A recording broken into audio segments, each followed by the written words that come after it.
Hello everyone, welcome to Geno IS. I'm Manoj Aswal, your Indian polity mentor, and we are going to discuss previous year's questions of Indian polity. And as you know, that in the last year exam, means the 2024 main exam, there were very good questions asked by UPSC in your main exam. So we are going to discuss not only the answer, but we will also discuss how we can write a better, oh, not better, how we can write the best answer. हम लोग एक best उत्तर लिखने की कोशिश करेंगे और समझेंगे कि कैसे कोई उत्तर बेस्ट उत्तर हो सकता है. तो आप अगर देखोगे तो जो पहला क्वेश्चन यहाँ पर आपको स्क्रीन पर दिख रहा है, examine the need for electoral reforms as suggested by various committees with particular reference one nation one election principle. 2 3 things are very important here. Okay, always remember, here it is given principle. Okay, so remember, one nation one election as a principle is being asked. ध्यान रखिएगा, एक सिद्धांत के रूप में, एक principal के रूप में यहां पूछा गया है.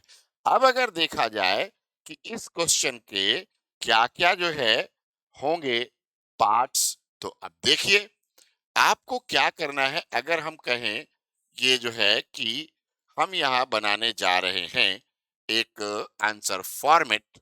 ओके, तो आंसर फॉर्मेट क्या होगा?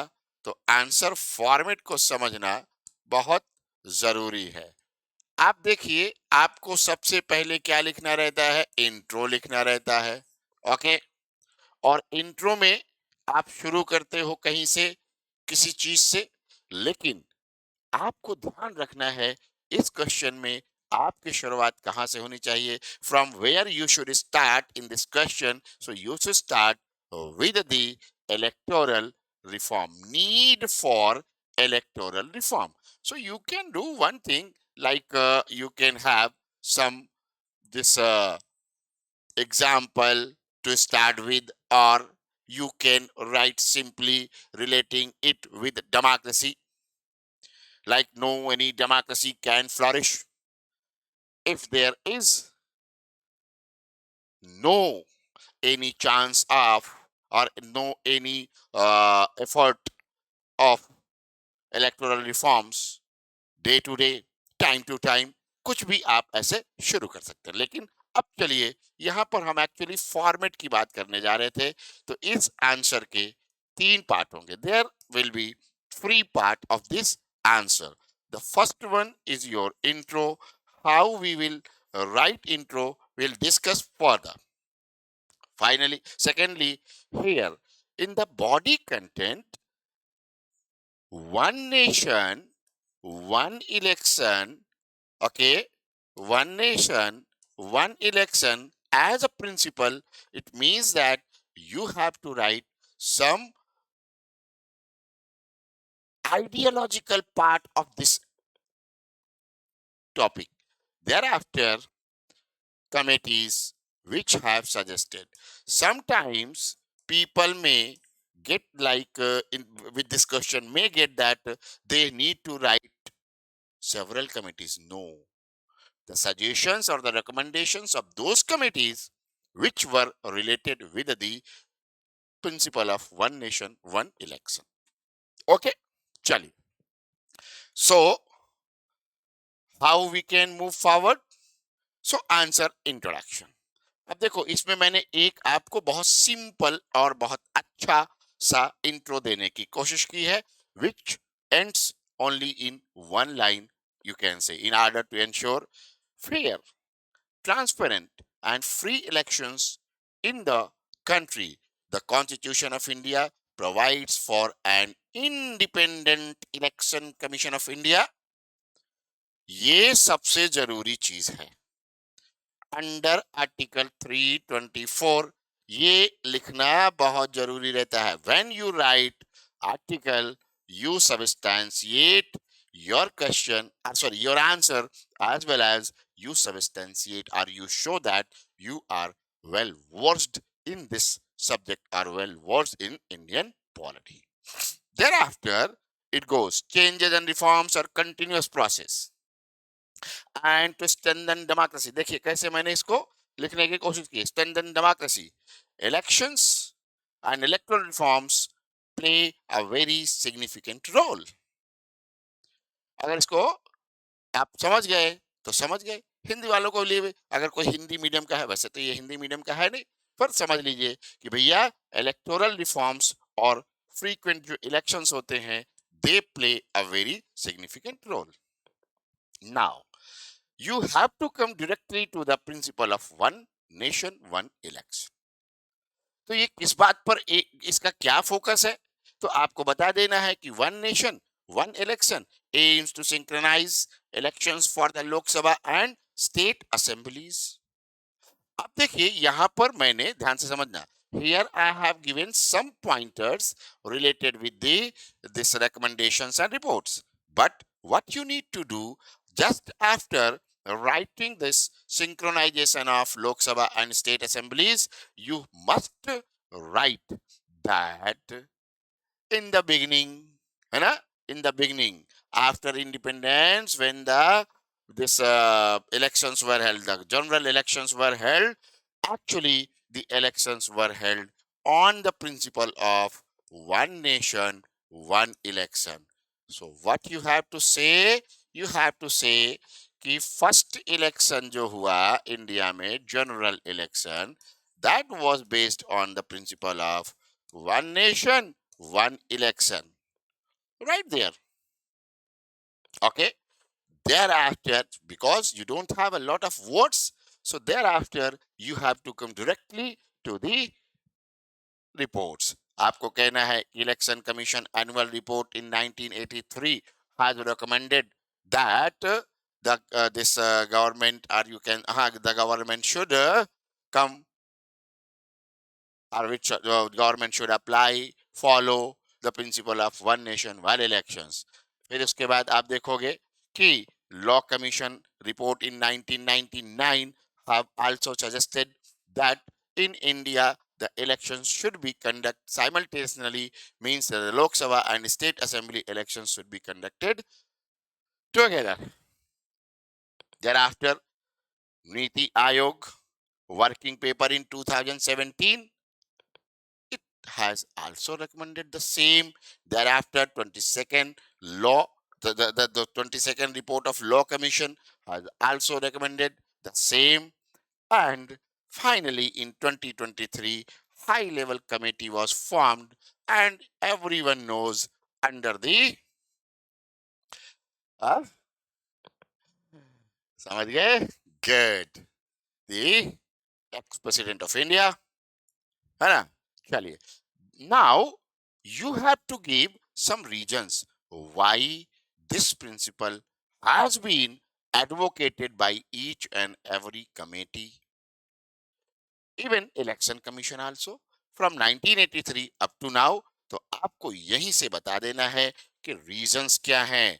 तो पहला है excessive burden on government expenditure when there are there's a separate elections of the state legislature and Lok Sabha. Then what happens? The government spends a lot, a lot, a lot. Secondly, the governments, or you can say the country, always remains in the mode of elections. फिर frequent election से क्या होता है? Uncertainty, instability in administrative system. और फिर उससे क्या होता है? That negatively impacts the supply chain, that the service delivery, governance, everything. और तो और, it also hampers negatively on the investment, economic growth, and when elections are being conducted, the machinery, if that is the election, the state election means legislative assembly election, so the machinery, state machinery means the bureaucracy involves in the conduct of election, so what happens, वो जो है अपना जो उनका regular duty है, दे feel they actually do not or they can't perform their regular assign discharge duties. ठीक है, उस पर भी प्रॉब्लम हो जाती है। ठीक है, voter fatigue and disinterest, this is also a big issue. क्यों जानते हो? क्योंकि इसके कारण ही अगर डिसइंटरेस्ट पैदा हो जाता है वोटर्स में, तो क्या होता है, वोटर्स वोट नहीं करने जाते, तो वोटिंग परसेंटेज तेजी से गिरता है। और डेमोक्रेसी में वोटिंग परसेंटेज हाईएस्ट होना चाहिए, गिरना नहीं चाहिए। और फिर क्या होता है, फ्रीक्वेंट इम्पोजिशन ऑफ एमसीसी होगा, मॉडल कोड ऑफ कंडक्ट होगा, तो फिर क्या होगा, it creates a condition like policy paralysis, क्योंकि अब पॉलिसी अनाउंसमेंट हो नहीं सकता। No policy can be declared और अनाउंस बाय द गवर्नमेंट। तो क्या होगा, एक स्लो डाउन आ जाता है पूरे के पूरे सिस्टम में। तो ये नुकसान है। इसलिए one nation one election principle was recommended by almost all the big offices or institutions, I would like to say, election commission हो गया, नीति आयोग हो गया, और ये सब इंडिपेंडेंट हैं, ऑल आर इंडिपेंडेंट। तो ये प्रॉब्लम हो गई। चलिए, इसके बाद अब आप बताइएगा लास्ट वाला, कि हाई लेवल कमेटी जो बनी थी एक्स प्रेसिडेंट ऑफ इंडिया के चेयरमैनशिप में, उसने क्या क्या कहा।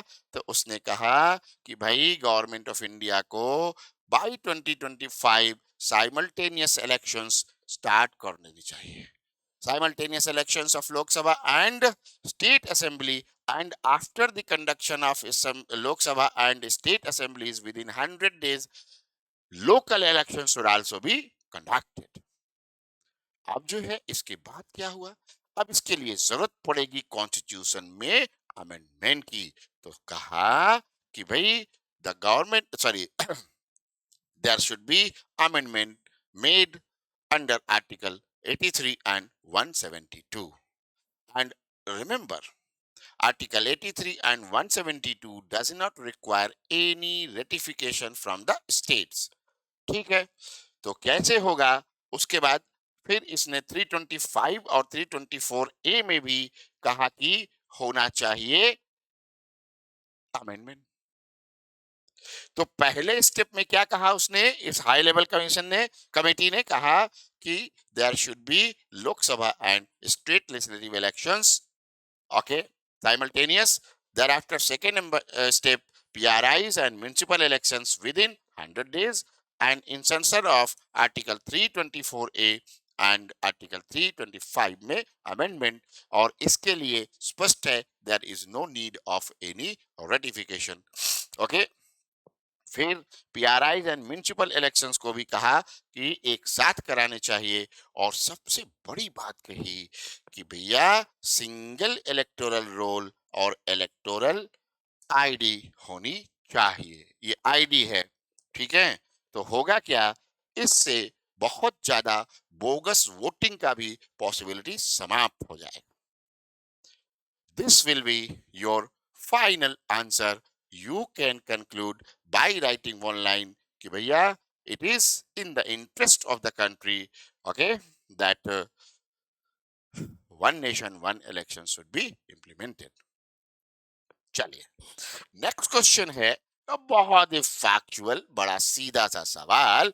डिस्टिंग्विश बिटवीन लोक अदालत and arbitration tribunals, whether they entertain civil as well as criminal cases। तो आंसर तो इसका नो है, लेकिन कोई भी सीधे नहीं लिखेगा। No one should write directly that, no no no, भाई ऐसा नहीं होता, बाद में लिखना है। पहली लाइन, अच्छा हाँ, always remember when you are going to write the answer of any question, do not conclude in the first line or even in the introduction, okay। तो लोक अदालत और इसमें दोनों में फर्क क्या है, तो पहले तो ये बताना है, इंट्रो शुरू करना है, when you start your intro, you should start with ADR, alternative dispute resolution. And thereafter you should say that Lok Adalat and the अरे भाई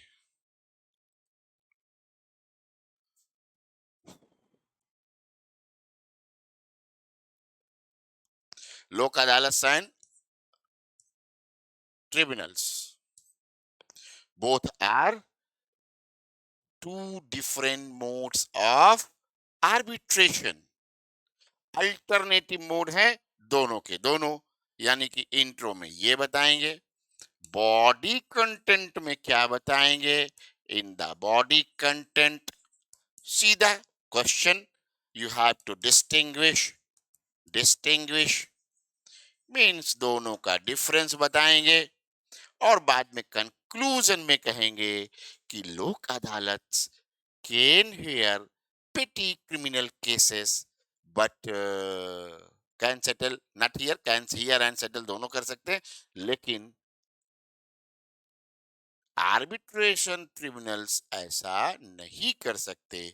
और वो क्यों नहीं कर सकते वो आपको पता है, ठीक है।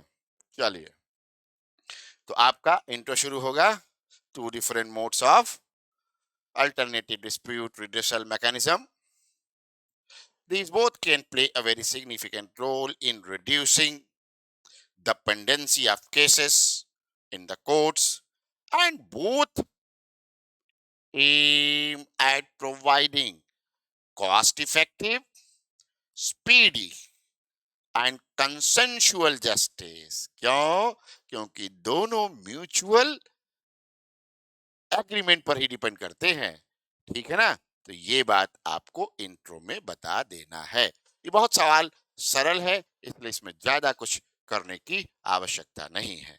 ठीक, अब आप सीधे आ जाएंगे, आप बताएंगे कि लोक अदालत मींस द पीपल्स कोर्ट, और इनको किस लीगल जो है रूल के तहत या किस लॉ के तहत इसको रखा जाता है। तो भैया लीगल सर्विसेज अथॉरिटीज एक्ट 1987 के अंतर्गत इनको बनाना शुरू किया गया, स्टैब्लिश किया जाना शुरू किया गया। दो this act came into force in 1995. This is actually an informal dispute settlement. Settled, the cases are settled on the basis of mutual consent and agreement, or based on confession in petty criminal cases. Confession in petty criminal cases. पहली बात, पेटी criminal cases लिखना बहुत जरूरी रहेगा, क्योंकि ये बड़े क्रिमिनल केसेस यहाँ पर नहीं आ सकते। और कन्फेशन इसलिए जरूरी है कि भाई ठीक है, अब समझौते पे आए हैं ना, तो कन्फेस कर लो क्या गलती की क्या नहीं की, ठीक है। फिर उसके बाद इसमें ये इनएक्सपेंसिव है, इसमें कोई खर्च नहीं होता। क्यों नहीं होता? क्योंकि कोर्ट फी नहीं होती है इसकी, ठीक है। The Legal Services Act was amended in 2002, and by that amendment, petty criminal cases and certain utility services like electricity, traffic challan, banking were included in लोक अदालत। यही कारण है कि आप क्या करते हो, आप अपने ट्रैफिक चालान को कई बार लोक अदालत में जाके सेटल कर ले रहे हो। कोर्ट नहीं जाते हो, लोक अदालत में जाते हो, और वहां मान लो आपका चालान 1000 है, तो वहां पर जो मजिस्ट्रेट है, अच्छा कितना दे दो, चलो भाई 200 दे दिया, 500, ऐसे करके सेटल करते करते खत्म करते हैं, ठीक। चलिए, अब जो है याद रखना है कि लोक अदालत के डिसीजंस बाइंडिंग होते हैं। 2023 में नेशनल लोक अदालत जब बनाई गई और इसके काम शुरू हुआ, तो 25 लाख से ज्यादा केसेस सेटल किए गए, ठीक है। चलिए, अब आपको बताना है आर्बिट्रेशन ट्रिब्यूनल्स, और यहाँ पर क्या होता है, आर्बिट्रेशन में भी एग्रीमेंट्स होते ही होते हैं, समझौता सहमति होता है, लेकिन ये फॉर्मल है, क्योंकि आर्बिट्रेशन एग्रीमेंट हो रहा है, तो कुछ ना कुछ लिखित होगा, ठीक। इसीलिए arbitration and conciliation act 1996 governs this. ठीक है, लेकिन ध्यान रखना है कि ये लोक अदालत की तरह कॉस्ट इफेक्टिव नहीं होता, क्योंकि इसमें आर्बिट्रेशन के लिए फीस लगती है, और जो आपका लीगल रिप्रेजेंटेटिव होगा, मान लो आपका एडवोकेट है, तो उसकी भी फीस लगेगी। बड़े बड़े कंपनी वगैरह के मामले यहाँ तय होते हैं, और ध्यान रखना है कि इनके डिसीजंस कंप्लीटली बाइंडिंग नहीं होते हैं, वाइल लोक अदालत के बाइंडिंग होते हैं। So these can be challenged in the courts but on some limited grounds। ठीक है, और ध्यान रखना है only civil and commercial nature cases can be taken, ये बता देना है। यानी कि आपको साथ में यही बता देना है कि does not deal with criminal cases. ठीक है, अब इसका भी एक दे देना। सबसे बड़ा एग्जाम्पल था Vodafone and government of India का जो विवाद था टैक्स को लेकर के, उसमें ये ट्रिब्यूनल ने काम किया और बाद में गवर्नमेंट को एक्सेप्ट करना पड़ा। चलिए, तो फाइनल आपका आंसर हो जाएगा। कंक्लूजन में आप यहां भी एक लाइन जरूर लिख देंगे, या आपको लिखना चाहिए कि भाई both are playing a big role in reducing the pendency of cases, और लोक अदालत जो है वो कई और तरीके की हेल्प कर रही है। चलिए, next question is the growth of cabinet system has particularly resulted in the marginalization of parliamentary supremacy। इस क्वेश्चन को ना मैं आपको इसका आंसर लिखने का तो पॉइंटर दे दिया है, मैं इसको बहुत अच्छे से समझाना चाहता हूं। तो मैं एक्चुअली इंडिया में या कहीं भी जब पार्लियामेंट्री फॉर्म ऑफ गवर्नमेंट होती है, तो एक्चुअली उसको होना कैसा चाहिए, ये मैं समझाना चाहता हूं। तो जरा सा समझिएगा। ब्रिटिश पार्लियामेंट्री सिस्टम और इंडियन पार्लियामेंट्री सिस्टम दोनों को समझने की जरूरत है। In British parliamentary system, if you want to make a figure, then you can make a figure like this. Judiciary is here somewhere, and it has the control only over the executive। In Britain, ये United Kingdom का system है, but when you see Indian system, the judiciary has big role to play, है ना। तो यहाँ क्या हो जाता है, यहाँ पर ये, यहाँ पर ये, और जुडिशरी को ऐसे थोड़ा रख दे, और एक एरो इधर भी, एक एरो इधर भी, मतलब ये दोनों को कंट्रोल कर रहा है। समझना है।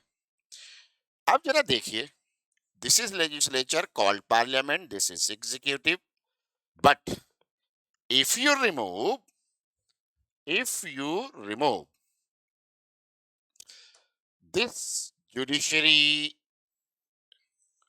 okay, judiciary means I just want to make one point clear here, that what is the level of power or authority of the legislature in the both the system। Okay, so here parliament supreme है, सब कुछ है, same चीज India में भी है, but there is some limitations imposed by the constitution and as interpreted by the Supreme Court of India, article 13 and all. चलिए, वहां यहाँ ये डिस्कशन का मसला ही नहीं है। मसला क्या है, actually in this parliamentary form of government, the president and thereafter council of ministers headed by prime minister। Here also, sorry, in Britain the crown, I'm sorry, in Britain it is crown, and in India it is president,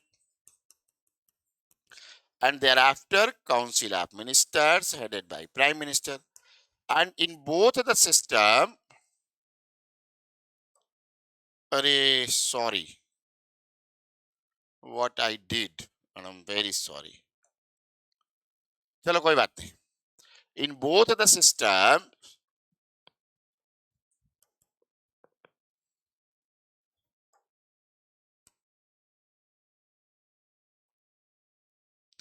in both the systems there is commonality। Commonality किस तरह की है? ये council of ministers headed by prime minister. Okay, council of ministers headed by prime minister. What happens when you से council of ministers? तब तक तो parliamentary supremacy को ज्यादा प्रॉब्लम नहीं होती है, इसका मार्जिनलाइजेशन नहीं होता है। होता है लेकिन पूरा नहीं, क्योंकि भाई डेमोक्रेसी का प्रिंसिपल ही है मेजॉरिटी। कहने का मतलब मेरे ये है कि जो पार्लियामेंटेरियंस हैं उनमें से जो लोग काउंसिल ऑफ मिनिस्टर्स में आ रहे हैं वो कौन लोग हैं? पार्टी इन पावर, पार्टी इन पावर। और उसमें से भी थोड़े ही लोग आते हैं, लेकिन पार्लियामेंट्री सुप्रीमेसी उस समय तक रहती है, because the council of minister is a single and intact body. Problem कहां आ जाती है जरा देखा जाए। प्रॉब्लम आ जाती है when council of ministers actually is not a single body. क्या हो जाता है? Ministers are categorized on the basis of Westminster model as it is in UK and India also। Westminster model को फॉलो कर लिया इंडिया में भी। Cabinet ministers, thereafter minister of state, और इसमें दो कैटेगरी बना दिया, and thereafter deputy ministers. Okay, अब प्रॉब्लम क्या आती है? These ministers do not participate in the decisions related with policies, or you can say decisions of the government। कौन रहता है? Only the cabinet ministers. तो यानी कि एक बहुत ही छोटी बॉडी क्या कर रही है? डिसीजन ले रही है, और यही कारण है कि मामला गड़बड़ हो जाता है। पार्लियामेंट्री सुप्रीमेसी मार्जिनलाइज होती है, और एक तरह का एग्जीक्यूटिव बॉडी जो बनती है उसमें भी बहुत थोड़े से लोग पूरे के पूरे सिस्टम को कंट्रोल करते हैं। यही आपको आंसर में मिलने वाला है। ठीक है, बहुत सिंपली आप लिखेंगे कि provides a parliamentary form of democratic government when decisions are taken by cabinet which has the following principles.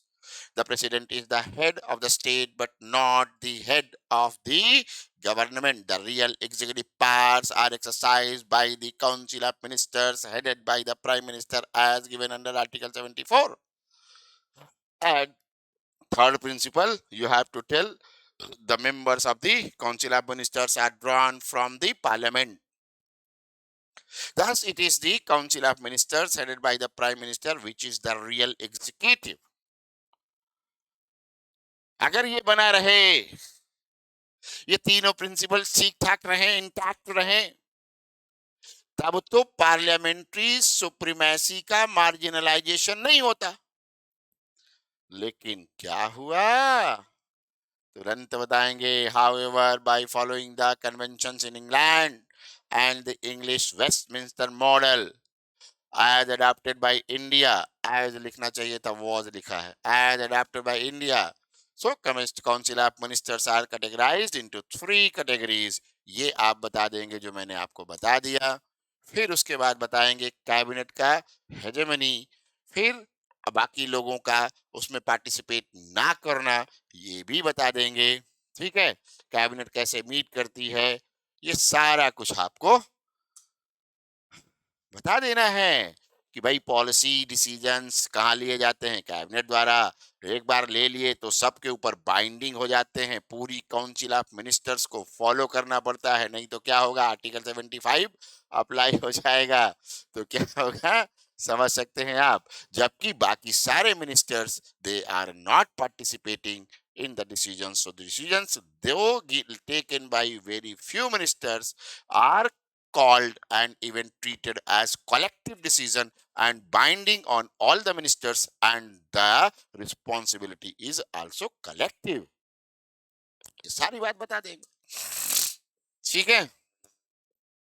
तो ये जो कलेक्टिव रिस्पॉन्सिबिलिटी का नोशन है या कॉन्सेप्ट है, it shows that there is the agreement or consensus of all the ministers, but it is not only the reason. तो फिर आपको कंक्लूजन कैसे देना है कि decision are taken by smaller body. तो principle of parliamentary form of democratic government नहीं पूरी तरह से in its letter and spirit follow नहीं होता है, is not being followed in its letter and spirit, okay, in its letter and spirit. और फिर आप कहेंगे कि इस तरह से पार्लियामेंट की जो सुप्रीमेसी है वो मार्जिनलाइज हो जाती है।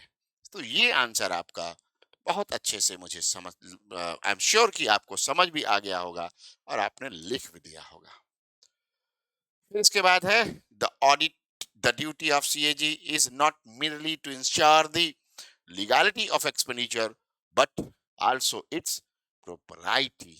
अरे भाई कुछ नहीं है, ये क्वेश्चन कहना चाहता है कि क्या लीगल है और क्या इलीगल है, क्या केवल यही नहीं करती है बल्कि उसके औचित्य को भी जांचती है। मैं जानबूझ करके यहाँ औचित्य लिख रहा हूं हिंदी में, प्रोप्राइटी चेक करती है, whether that was needed and if that expenditure was done then whether it was in good faith or not। तो यहां क्या हुआ, यहां तो केवल irregularity चेक होती है, only irregularity, but here you can say the intention is also being checked, audited, not checked, audited। Clear है। तो इसी कॉन्सेप्ट को समझ करके आपको आगे बढ़ना है अपना आंसर लिखने में।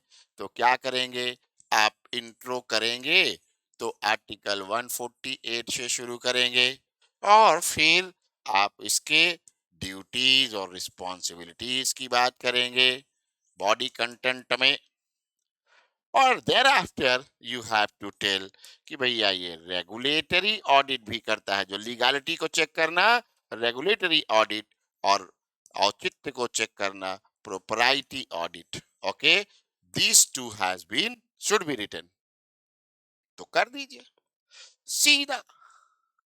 The Constitution of India under Article 148 provides for a this CAG means Comptroller and Auditor General of India, and Article 149 deals with duties and powers of CAG। Clear? फिर उसके बाद आप आगे बढ़ते जाएंगे। तो CAG ensures that the expenditures of the government, central and states, जानबूझ के मैंने लिखा है गवर्नमेंट्स आप कर देंगे तो अपने आप क्लियर रहेगा। There is no any problem. Governments conform to the laws enacted by the parliament, ठीक है। And if there is any irregularity, then what happens, then CAG takes note and prepares its report, and after the completion of audit, when report is ready, it is sent to the parliament। इसलिए आप इसको parliament का कई बार agent भी कहते हो, means on behalf of parliament ये काम करता है, ठीक है। फिर आप बताएंगे apart from the regulatory audit, मैंने जानबूझ करके यहाँ टर्म यूज कर दिया regulatory audit, CAG conducts propriety audit also. अब इसके बाद आपको बताना है कि व्हाट इज प्रोपराइटी ऑडिट और व्हाट इज लीगल और regularity audit, regulatory audit, I am sorry. ठीक, तो रेगुलेटरी ऑडिट क्या है? एक्सपेंडिचर कैसा था, नेसेसरी था कि नहीं, when the expenditure was done, whether it is justified or not, and serves the interest of the public or not. And propriety audit क्या करेगी? ऑब्जेक्टिव्स, ऑब्जेक्टिव्स को ऑडिट कर रही है।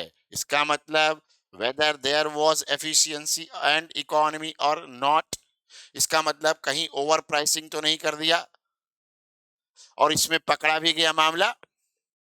एक इशू आया कि आयुष्मान कार्ड से जो लोग जा रहे हैं अपना ट्रीटमेंट कराने, उनको ना ट्रीटमेंट बड़ा महंगा दे रहा है लोग, ये गलत है, सो वेरी रॉन्ग। तो ओवर प्राइसिंग का इशू आया, और ये जो है सीएजी ने ही उठाया था। फिर check on misuse of discretionary power. आप सबको पता है कि चाहे जितना रूल्स रेगुलेशंस लॉस बना दिए जाएं, at the level of implementation officials enjoy a little bit discretionary power, और उसी डिस्क्रिशनरी पावर का जब मिसयूज होता है तो करप्शन पैदा होता है। तो प्रोपराइटी ऑडिट में ये भी चेक किया जाता है कि कहीं ऐसा तो नहीं कि मिसयूज हुआ है डिस्क्रेशन का। चलिए, फिर उसके बाद प्रिवेंशन ऑफ वेस्टफुल एक्सपेंडिचर। अब देखो, अगर पहला वाला ऑडिट होता है लीगल ऑडिट या रेगुलेटरी ऑडिट, तो उसमें क्या होता कि भाई लीगली स्पेंट है, कोई बात नहीं। लेकिन यहाँ even if that expenditure was legal, then also it is being checked. Legal तो है लेकिन बर्बाद तो नहीं किया पैसा, जहां 10 रुपया लगना था वहां 12 तो नहीं खर्च कर दिया, 15 तो नहीं खर्च कर दिया। और फिर to curb extravagance by assessing justification, आपने किया है तो आपको justify, if you are this expending authority, spending authority, then you have to justify. फिर इससे क्या होता है? तो इससे फायदा होता है, मैंने थोड़ा फायदा लिख दिया है यहाँ पर। It improves the accountability of the public officials and promotes the public trust. अब इसमें भी क्या हुआ, पब्लिक के ट्रस्ट का प्रश्न आया पीएम केयर फंड में, इसको भी उठाया था किसने? तो under the propriety audit, CAG ने। चलिए, अब आप कंक्लूड कर दीजिए। तो कंक्लूजन में कहेंगे कि एक्चुअली सीएजी क्या करती है? CAG has dual responsibility. On the one hand, it examines whether the fund was spent legally or not, and the prudence or the prudent use of public fund. Similarly, it also has the responsibility of ensuring efficiency and economy, accountability and transparency. ठीक, conclude कर दिया। Answer आपका best answer बन गया। ठीक है, अब इसमें कह रहा है analyse the role of local bodies in providing good governance at local level and bring out the pros and cons of merging the rural and urban local bodies, है ना? और मैं एक लाइन सबसे पहले बोल देना चाहता हूं, अगर रूरल और अर्बन बॉडीज को मर्ज करेगा तो सबसे ज्यादा फायदा मालूम किसको होगा? रूरल को, क्योंकि पीआरआईज के पास रिसोर्सेज नहीं है, फाइनेंशियल रिसोर्सेज तो बिल्कुल नहीं है, मतलब नाम मात्र के हैं, उसमें क्या मिलता है? कुछ नहीं मिलता। ठीक है, तो सबसे पहले अब इसके क्वेश्चन में, अगर इस क्वेश्चन में आप इन देखोगे तो पहली बात है कि गुड गवर्नेंस में इनका रोल, तो इंट्रो ही आप करोगे वही 73rd 74th अमेंडमेंट से, और फिर बताओगे कि लोकल लेवल पर इनका जो गुड गवर्नेंस में रोल है, एक्चुअली लोकल लेवल पे जो रोल है इनका गवर्नेंस में, अगर ये बेहतर नहीं होगा, if it will not be very good, then the good governance as a whole means पूरे देश का जो गुड गवर्नेंस का सपना है वो कभी अचीव ही नहीं हो सकता. That can never be achieved. Clear? आप ये मत लिखना कि that can never be achieved, मैं ऐसे बोल रहा हूं. तो क्या कह सकते हैं? कह सकते हैं कि लोकल लेवल पर जो गवर्नेंस है अगर वो बेहतर होगा तो गुड गवर्नेंस देश में अचीव होगा. ऐसे लिखना है. ठीक है. इसके बाद आप आगे की बात इसमें कहेंगे कि भैया दोनों को मर्जर का जो मामला है वो क्या है, तो उसके प्रॉस एंड कॉन्स. अब भाई हर चीज का कुछ फायदा कुछ नुकसान होता है वो बता देना है. और उसके बाद आपका क्वेश्चन अपने आप कंक्लूजन में चला जाता है. 150 शब्दों में लिखेंगे कितना? यहाँ मैंने इंट्रोडक्शन बड़ा गजब का दिया है. In India panchayati raj institutions were introduced in 1950s, but the democratic decentralization in its real sense started only लिखना भूल गए हैं यहाँ पर only after the 73rd and 74th constitutional amendment act 1992. ये ऐसा है जो गागर में सागर भर देने वाली बात है. आप ये कह दे रहे हैं इनडायरेक्टली कि भैया 1950 में इंट्रोड्यूस तो हुआ लेकिन उसके बावजूद भी डेमोक्रेटिक डिसेंट्रलाइजेशन की जो बात कही गई वो वास्तविकता में आ ही नहीं पाई. जमीनी स्तर पे वो उतरी ही नहीं. Is that clear? इसको कहते हैं कम शब्दों में ज्यादा बात कह देना, बड़ी बात कह देना. चलिए इसके बाद पीआरआईज और म्यूनिसिपैलिटीज का रोल आपको बताना है. तो सबसे पहला रोल है भैया delivery of essential services at local level and in the not only the delivery but in the process of governance at the local level people's participation. ये जरूर लिखेंगे, एक लाइन इसमें जोड़ देंगे कि ensures public participation at the local level governance. अब इसके बाद आप सीधे बताएं कि इनका क्या रोल है. तो ये क्या करते हैं? डिसेंट्रलाइजेशन है एक्चुअली पावर का. तो due to the decentralisation of powers क्या हो जाता है? More accountable, efficient and effective governance. ठीक. सो पीआरआईज और दिस म्युनिसिपैलिटीज दोनों का कंबाइंड रोल है, अलग अलग नहीं है, बोथ आर कंबाइंड. फिर ensures enhance public participation in the this governance. और इसका एग्जांपल देंगे like gram sabha at the panchayati raj level and municipal committees at urban level. thereafter efficient service delivery और इसमें एग्जांपल दे देंगे like water, sanitation, street lighting, है ना. ये सब आप कर सकते हैं. फिर उसके बाद डेवलपमेंट प्लानिंग एंड एग्जीक्यूशन. और आपको पता है स्टेट में प्लानिंग बोर्ड होता है जो इंटीग्रेटेड प्लानिंग के लिए काम करता है. अब जो है सीधे क्योंकि आपको अभी भी 150 वर्ड्स ही है आपके पास, तो क्या करना है? कम से कम बात करनी है और सारा माल दे देना है. All the content has to be given by writing few words. So क्या कर देंगे आप? सीधे अगला पैराग्राफ, लास्ट पैराग्राफ बना सकते हैं इसको बिफोर द कंक्लूजन कि अब कहेंगे कि merger of rural and urban bodies has both the pros and cons as mentioned follow. ठीक है.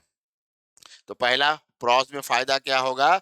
शेयरिंग ऑफ रिसोर्सेज होंगे, लेकिन this sharing of resources shall help more and more to the PRIs because PRIs have very less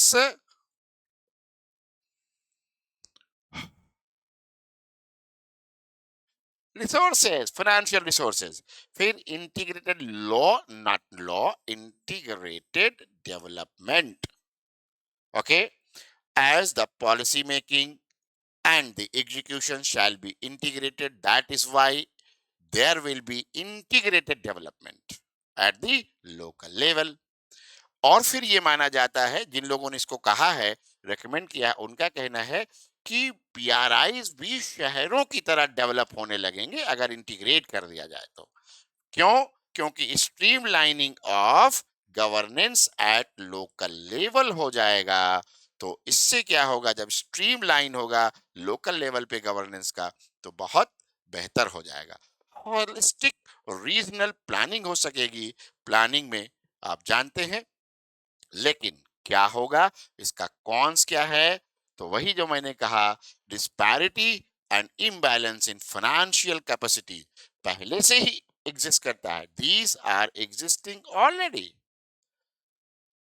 ठीक है, municipalities have more stronger financial resources and PRIs do not।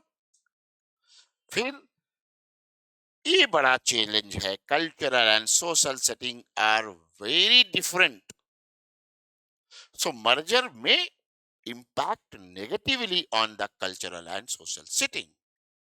ठीक है, और क्या होगा, शहरीकरण पर ज्यादा ध्यान होगा क्योंकि उनके पास रिसोर्सेज है, उनके पास काम है, एटसेट्रा एटसेट्रा एटसेट्रा। तो इट द मर्जर में due to the merger the there में be loss of focus on rural needs. Okay, चलिए, फिर operational problems and challenges are still there as a cons because how to be how to operate, कैसे काम को संचालित करेंगे, दोनों को एक साथ कर देंगे तो इसका कोई क्लैरिटी अभी तक नहीं है। तो कहना क्या है, तो कहना है कि for the merger there is the need of the amendment in the 73rd and 74th constitutional amendment, and uh, and a holistic approach in developing an inclusive model for the merger of PRIs and municipalities is also needed। Further, not last but not the least point जो आपको उसमें डालना रहेगा अपने conclusion में, कि financial और other resources भी बहुत जरूरी हैं इंक्लूड करने के लिए। मतलब अगर आप मर्जर कर रहे हैं तो it means that there must be a parity, not a disparity in the financial and other resources। तो ये आप कह देंगे, आपका काम खत्म हो जाए। अब ये एक बड़ा मजेदार सवाल है, बहुत ही मजेदार। Right to privacy is intrinsic to life and personal liberty and is inherently protected under Article 21 of the Constitution। सीधे सुप्रीम कोर्ट का स्टेटमेंट रख दिया। In this reference, discuss the law relating to DNA testing of a child in the womb to establish paternity। ये गलत बात, मैंने पहले कह दिया, ये गलत बात, खास करके तब when there is any dispute between the spouse, husband and wife। किसी भी तरह का अगर विवाद है, झगड़ा है मित्रों, तो कभी नहीं करने देना चाहिए। बच्चे का फ्यूचर पे नेगेटिव इम्पैक्ट पड़ सकता है, इसलिए ये नहीं करने देना। आइए चलिए बात करते हैं, क्योंकि मामला है प्राइवेसी का, और आपको इनडायरेक्टली मैंने इशारा भी कर दिया कि कितना प्राइवेट रखना है और कितना नहीं। When there is the matter of privacy of an individual, especially the lady, the woman, the mother, and the dignity of that lady. So, if there is the issue of dignity, it means there is Article 21, right to life and personal liberty. As Supreme Court has already told us in Maneka Gandhi case, Menaka Gandhi case, right to life and personal liberty means a dignified life. And where there is the issue of dignity, it is the matter of Article 21. Let's start the answer. Thank you, आपको समझ जरूर आ गया होगा मैं क्या कहना चाह रहा था। तो इसमें क्या करेंगे, इंट्रो, आर्टिकल 21 और इसका सुप्रीम कोर्ट द्वारा इंटरप्रिटेशन करना और राइट टू प्रिवेसी को इसमें डालना। You have to write this. ठीक। अब right to privacy is very important for each and every individual और ये फंडामेंटल राइट है भाई। लेकिन आपको फिर कनेक्ट करना है कि ये जो वॉर्म का पैटर्निटी टेस्टिंग के लिए जो डीएनए टेस्टिंग का बात है, इससे तो प्राइवेसी सीधे सीधे डैमेज होती है। और फिर उसके बाद you have plenty of cases to write to decide the answer, no issue, no problem, है ना। चलिए, आर्टिकल 21 आप सीधे लिखेंगे the constitution of India under article 21 provides right to, या फंडामेंटल राइट वो लिखने की जरूरत नहीं, right to life and personal liberty which has been, ये जरूर लिखना, which has been very liberally interpreted by the Supreme Court of India and in the Maneka Gandhi case versus Union of India 1978.